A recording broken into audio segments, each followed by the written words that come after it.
Okay, Sujil മാക്കൂറ്റി, ഇവിടെ CPM-നകത്ത് LDF-നകത്ത് അവർ ഇതുവരെ നേരിടാത്ത വിധമുള്ള പ്രശ്നങ്ങളുണ്ട് എന്ന കാര്യം SK സജീവ് സമ്മതിച്ചാലും ഇല്ലെങ്കിലും അത് യാഥാർത്ഥ്യമാണ്. അത് അവരുടെ പ്രശ്നം, അവരുടെ ഹെഡേക്ക്.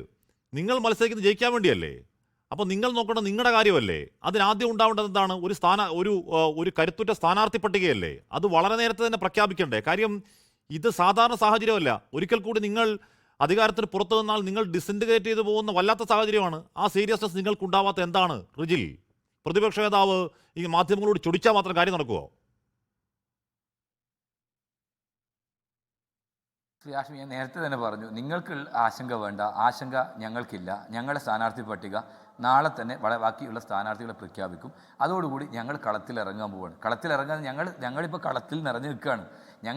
ഞാൻ നേരത്തെ പറഞ്ഞത്, ഈ പറയുന്ന സജീഷ് ഉൾപ്പെടെ ഒരുപാട് വാഗ്ദാനങ്ങൾ നൽകി കേരളത്തിലെ ജനങ്ങൾ അവർക്ക് വേണ്ടി ചെയ്തു എന്ന് പറയുമ്പോൾ, ഈ 3 മാസം മുമ്പേ നടന്ന തെരഞ്ഞെടുപ്പിൽ നിങ്ങളുടെ സിറ്റിംഗ് കോർപ്പറേഷനുകൾ മുഴുവൻ ഞങ്ങളല്ലേ? കോഴിക്കോട് നിങ്ങളുടെ സ്വന്തം കോർപ്പറേഷൻ എങ്ങനെയാണ് ഇപ്പോൾ ഭരിക്കുന്നത്? തൃശ്ശൂർ ഞങ്ങൾ പിടിച്ചില്ലേ? കണ്ണൂർ തുടർഭരണം ഞങ്ങൾ നേടിയില്ലേ? പിന്നെ അതോടൊപ്പം തന്നെ കൊല്ലം ഞങ്ങൾ പിടിച്ചെടുത്തില്ലേ? എറണാകുളം ഞങ്ങൾ പിടിച്ചെടുത്തില്ലേ? നിങ്ങൾ തിരുവനന്തപുരം നിങ്ങൾ BJP കൊടുത്തില്ലേ? അങ്ങനെ വലിയ പാലും തേനും ഒഴുക്കിയെങ്കിൽ ഈ ജനങ്ങൾ എന്താ നിങ്ങൾക്കെതിരായിട്ട് വോട്ട് ചെയ്തത്? ജില്ലാ പഞ്ചായത്തുകൾ ഞങ്ങൾ എത്ര ജയിച്ചു? മുനിസിപ്പാലിറ്റികൾ ഞങ്ങൾ എത്ര ജയിച്ചു? പഞ്ചായത്തുകൾ എത്ര ഞങ്ങൾ ജയിച്ചു? അപ്പോൾ ഈ ജയിച്ച ജനങ്ങളൊക്കെ വോട്ട് ചെയ്തിട്ടല്ലേ?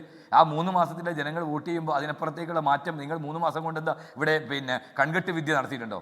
ജനങ്ങൾ നിങ്ങൾക്കെതിരാണ്. ഇപ്പോൾ പറയും നമ്മളല്ലാതെ ആരുണ്ട്? നിങ്ങളല്ല ശബരിമല അയ്യപ്പൻ്റെ സ്വർണം കാക്കാൻ നിങ്ങളല്ലാതെ മറ്റാരുണ്ട് എന്ന് ജനങ്ങൾ ചോദിക്കുകയാണ്. അതോടൊപ്പം തന്നെ സ്വന്തം പാർട്ടിയുടെ രക്തസാക്ഷിയുടെ ഫണ്ട് മുക്കാൻ നിങ്ങളല്ലാതെ മറ്റാരുണ്ട് എന്ന് ഈ നാട്ടിലെ ജനങ്ങൾ ചോദിക്കുകയാണ്. അങ്ങനെയുള്ള ചോദ്യത്തിന് ഉത്തരം നിങ്ങൾ ആദ്യം പറ. നിങ്ങൾ ഉണ്ടാക്കി വെച്ചെന്ന് പറയുന്ന ആരോഗ്യരംഗം എന്താ? കേരളത്തിലെ ആരോഗ്യരംഗത്തെ അവസ്ഥ? ഞാൻ കണ്ണൂർ കോർപ്പറേഷൻ സ്റ്റാൻഡിംഗ് കമ്മിറ്റി ചെയർമാനാണ്. എൻ്റെ ഈ കോർപ്പറേഷനകത്ത് PSCയിൽ എത്രയോ ഡോക്ടർമാരില്ലാത്ത, ആയുർവേദ ഡോക്ടർമാരില്ലാത്ത, ഗവൺമെൻറ് ഡോക്ടർ MBBS ഡോക്ടർമാരില്ലാത്ത എത്ര PHCകളുണ്ടെന്ന് അറിയോ? ഫാർമസിസ്റ്റ് ഇല്ല. ആരാ നിയമിക്കേണ്ടത്? ആരാ ചെയ്യേണ്ടത്? നിങ്ങളുടെ ആരോഗ്യ വകുപ്പല്ലേ? ഇത് കണ്ണൂർ മാത്രമല്ല, കേരളത്തിലെമ്പാടും അവസ്ഥ ഏതാ? പല ആശുപത്രിയിൽ പോയാൽ മരുന്നുണ്ടോ? നിങ്ങളുടെ മന്ത്രി അഭിനയിച്ച് കണ്ണൂർ ജില്ലാ ആശുപത്രിയിൽ പോയല്ലോ. മോണാക്ടിനെക്കാളും വലിയ അഭിനയ റാണിയായി പോയല്ലോ. അവിടെ കഴുത്തിന് പരിക്ക് പറ്റിയതുകൊണ്ട് എന്തേ അവിടെ പോയത്? MRI സ്കാൻ എടുക്കാൻ അവിടെ ഇല്ല. കണ്ണൂർ MRI സ്കാൻ എടുക്കണം 4 മാസം കഴിഞ്ഞാലാണ് MRI സ്കാൻ എടുക്കുക. അതാണോ നിങ്ങളുടെ വികസനം? എക്സ്റേ യൂണിറ്റ് ഇല്ലാത്ത എത്ര ആശുപത്രികളുണ്ട്? ഇതാണ് നമ്പർ 1 കേരളം. നിങ്ങളുടെ നിങ്ങളുടെ സംഘടനയിലെ ഒരു ഡോക്ടറല്ലേ തിരുവനന്തപുരം മെഡിക്കൽ കോളേജിൽ നിന്ന് ഫേസ്ബുക്കിലൂടെ പോസ്റ്റ് ഇട്ടത് ഹാരിസ്? എന്താ പറഞ്ഞത്? സർജറിക്ക് വന്ന കൂട്ടിരിപ്പുകാരോട് ഇത് ചാനൽ ചർച്ചയിൽ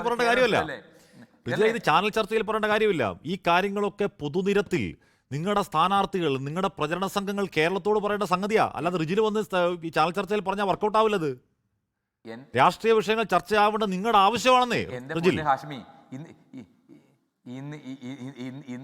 ഹാഷ്മി, കാലഘട്ടം മാറി. തെരഞ്ഞെടുപ്പിൻ്റെ ക്യാമ്പയിനും മാറിയിട്ടുണ്ട്. നിങ്ങൾ ഇപ്പോഴത്തെ പൊതുയോഗങ്ങളിലൊക്കെ എത്ര ആൾ പങ്കെടുക്കുന്നു? ഇന്ന് ഏതാ പൊതുയോഗം? ഇന്ന് ഡിജിറ്റലൈസ് കേരളമാണ്. കാരണം ജനങ്ങളിപ്പോൾ ശ്രദ്ധിക്കുന്നത് സോഷ്യൽ മീഡിയയിലൂടെയാണ്. അവരുടെ മസ്തിഷ്ക പ്രക്ഷാളനം നടത്താൻ പ്രത്യേകിച്ച് പൊതുയോഗത്തിൻ്റെ ആവശ്യമൊന്നുമില്ല. കേരളത്തിൽ ഈ പറയുന്ന കാര്യങ്ങൾ തന്നെ നിങ്ങൾ ചാനലിൽ നിന്ന് കാണുന്ന വ്യൂവേഴ്സ് എവിടെയാണ്? നിങ്ങളുടെ സോഷ്യൽ മീഡിയ പ്ലാറ്റ്ഫോമിൽ എത്ര ലക്ഷം ആളുകൾ കാണുന്നുണ്ട്? അപ്പോൾ പ്രചരണത്തിനെ സംബന്ധിച്ചും നിങ്ങൾക്ക് ഭയപ്പാട് വേണ്ട. ആ പ്രചരണങ്ങൾ ഞങ്ങൾ നടത്താൻ പറ്റുന്ന മാനുവലായിട്ടുള്ള പ്രചരണങ്ങളും മറ്റു പ്രചരണങ്ങൾക്ക് ഞങ്ങൾ സെറ്റാണ്. ഇത് കേരള ജനങ്ങളോട് ഞങ്ങൾ ഞങ്ങൾ പ്രതിപക്ഷ നേതാവ് നടത്തിയ പുതിയ യാത്രയുണ്ട്. ആ യാത്രയുമായി ബന്ധപ്പെട്ട് ഈ വിഷയങ്ങൾ മുഴുവൻ നിയോജക മണ്ഡലം ഞങ്ങൾ ജനങ്ങളോട് പറഞ്ഞിട്ടുണ്ട്. പണ്ടത്തെ പോലെ പൊതുയോഗം നടത്തി മാത്രം ജനങ്ങൾ വിശ്വസിക്കുന്ന കാലമല്ല.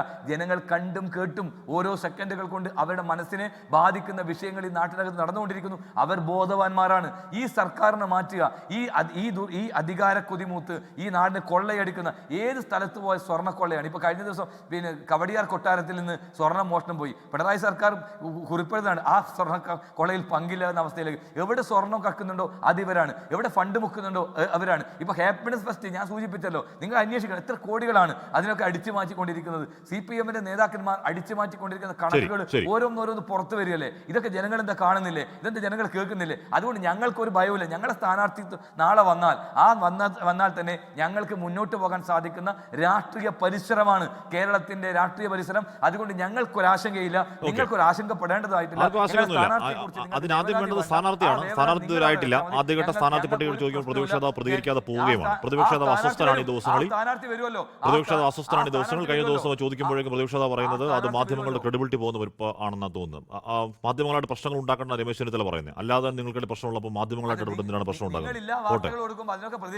ഏതാണ് ഇല്ലാത്ത വാർത്ത? ഒരു വാർത്തയില്ല. 24 മണിക്കൂറകം സ്ഥാനാർത്ഥിയെ പ്രഖ്യാപിക്കുന്നത് പ്രതിപക്ഷ നേതാവ് VD സതീശനാണ്. അത് ചോദിക്കുമ്പോൾ പ്രതിപക്ഷ നേതാവ് പറയുകയാണ് ഇത് മാധ്യമങ്ങൾ ക്രെഡിബിലിറ്റി പോകുന്ന ചോദ്യമാണ്. അതങ്ങനെ ശരിയാവുക? ലോകത്തെവിടെയായാലും ഏത് സമയത്തും 24 വാർത്തകളും ഓഗ്മെന്റഡ് റിയാലിറ്റി പാക്കേജുകളും എക്സ്പ്ലെയിനറുകളും വിശദമായി കാണാൻ ഞങ്ങളുടെ യൂട്യൂബ് ചാനൽ നിങ്ങൾക്ക് സബ്സ്ക്രൈബ് ചെയ്യാം.